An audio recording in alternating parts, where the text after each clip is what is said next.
Hey guys, Mystic Frost 86 here, and today we have Matthew Black. You've heard me talk about him on the channel. He is a pro player, or was a pro player, and now getting back into the game. He's got a local top-in deck and absolutely smashed it today. Check him out on YouTube as well. It's Matthew Black Azarus. Matthew Black Arus. Arus. So I'll learn to pronounce that one day, but check out his channel, like and follow, get him back to where he used to be. So what are we looking at today then? What deck are we playing? We're looking at the one and only Tearlaments. We basically just play pile decks and we like to mill. Yep. And this is a pretty deck, so why not? Why not indeed. So we start off obviously because everything is limited in some way, shape or form. Yep. Other than the Rhino Heart, we have 3 Rhino Heart. Yep. It's a good combo starter. When it's normal or special, you can send a tier monster from your deck to the graveyard except itself. Obviously you can send Kashtira if you want to mill some more. You can send one of the limited cards as well if you want to make a fusion. Yep. Generally it's almost used just exclusively to send tier cash to get some mill started, but it does have some nice effects. If it's sent to the grave, you can actually special summon itself, which opens you up to kind of the Toad lines as well. Yep. Obviously we play the Havnis, the Shiren and the Merly. Yep. These, I mean, anyone that's watching this profile knows what these cards do, but just in case they don't, Havnis can be used on your opponent's turn as an interruption to special and mill 3. Shiren is in your hand, you discard a monster to special and mill 3, and then Merly's just Merly when you send it, and obviously when they go to the grave they can all do the fusion effects as well. Yep. Then you have the 3 tier cash. Yep. This card's actually really good. It's searchable via Fenrir and Race Off, but I don't actually play those in this particular build, but it is something I'm thinking of going forward. And this is primarily what you might send when you're summoning Rhino Heart. Yep. When it's sent to the grave, you can mill 2. When it's special summons, you can mill 3. It's a quick effect to special summon it. You just banish a tier card from your hand or grave. Yep. So it can be used in your opponent's turn as well. And that is sadly, our only tier cards. So 9. That's all we're allowed. Yeah. Then we That's play. all you need, though. That's all you need. So. Yeah, sometimes we'd like more. We're playing the Horus package because it's just a free rank 8 for literally no reason at all. Yep. The fact that this is 3k as well, I actually won a game just by summoning this happy out and then a tier monster and just attacking for game. Okay. Because why not? Yeah, but these cards are great. And then we have the boy was freed at 3. Yep. He'll soon go to 2 because that's how Konami works. Yep. But while we have it at 3, it's really useful. You can manipulate this as well with other cards by putting them back into the deck, such as Nemesis Corridor. Oh. And we were also testing today Nemesis Umbrella. Umbrella is literally target a banished monster except itself, shuffle it into the deck and special summon it. It's a free extender and it's an Aqua water as well, so you can kind of use it for your fusions. And it has the effect that if you've milled Corridor, you can banish a card or return a banished card, special this, and then add this, so you can then still go into Colossus if you hadn't a guess. It was shit, I'm not gonna lie, but it is there as an extender. It won't be played after today. Shufflers. Yep. These cards are really good. You don't really need much manipulation for them. I played today the Beast King of the Swamps instead of the King of the Swamps. Okay. These finally arrived in the post.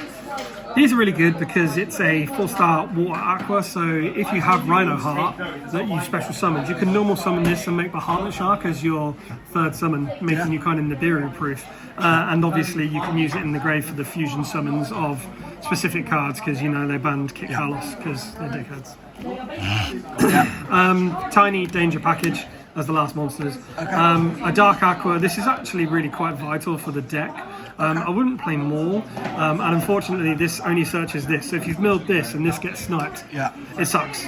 But it's an extra body, allows you to draw a card, and Mothman allows you to pitch any cards. Mothman basically today was discard 1 card, draw, and then discard Malicious, because that's all it did all day. Because all I do is draw Malicious. So if you was looking to cut the Umbrella, would you not up the Danger Package to make that more consistent? No, to be honest, I like as it is just the 3 cards. Fair enough. What I am going to cut is the Umbrella and potentially play like a super poly package instead, because going second into board, like I lost to Devon in like the final, because I couldn't break the board of the untargetable stupid card, and super poly would have really been helpful there. We played the free Polar Rhino. Obviously this card is just a great card, so we have to play that in Telements. We play the 2 Ultras and 1 QCR because I'm a broke boy. Still 1 QCR. Yeah, it's going to go though, because I can't stand mixed mirror. It does my head in, and I'll always just search this one and just discard those 2. Yeah. But obviously if you're playing Horus, you play those. I'm not playing the field spell or anything, even though I'm playing Trivial Karma. I just find it bricky. I don't want to play Rainbow Bridge of Salvation, because if I draw that crappy trap card and also the crappy Crystal Beast card, it's more bricks to an already bricky deck that I don't want to brick with when I already brick enough bricks. Triple tax, because it's purely your board breaker. Then we play obviously triple scream, 1 heartbeat and 1 grief. I was testing this today. This card was clutch today. Our poor boy here. It constantly just sending back a blackout in the Sword Soul match. But this card was fantastic today. I'm keeping this. I put it in at the last minute because I was like, oh, I need another card. What shall I do? This was insane. Play this. It's fantastic. This was fine, and scream is scream. Then we play the Foolish Burial Goods and the Foolish Burial, the Foolish package. Okay. They're fine. They're just kind of utility. This is basically search any tier monster, because you send the Suliak and then you add a tier. And this is obviously send a Malicious or send a tier card to get your plays going. They're both good. You can't cut them. And then we just play the 3 Suliaks and the 1 Trivial Karma. I did have Metal Noise. I found it not particularly great. This card sucks. But it is, again, it's a target for Foolish Burial of Goods, and it's good to kind of mill it and search Polar Rhino. So yeah, plenty of things to change in the main deck, to be honest. I think I will change quite a lot of it. But I mean, it went 3-1, so it can't be that bad. Extra deck is SP, Sprined, Gloom, Masquerainer. I'm not playing the access code Salim package. The extra deck is like crazy tight, and kind of all of these cards are really necessary. Gloom obviously because you're playing plenty of darks and it helps you link climb, or it gives you extra bodies as well. IP into SP Little Knight is quite standard, and also IP or Gloom are just there to make sprint if you need to send like the Merly.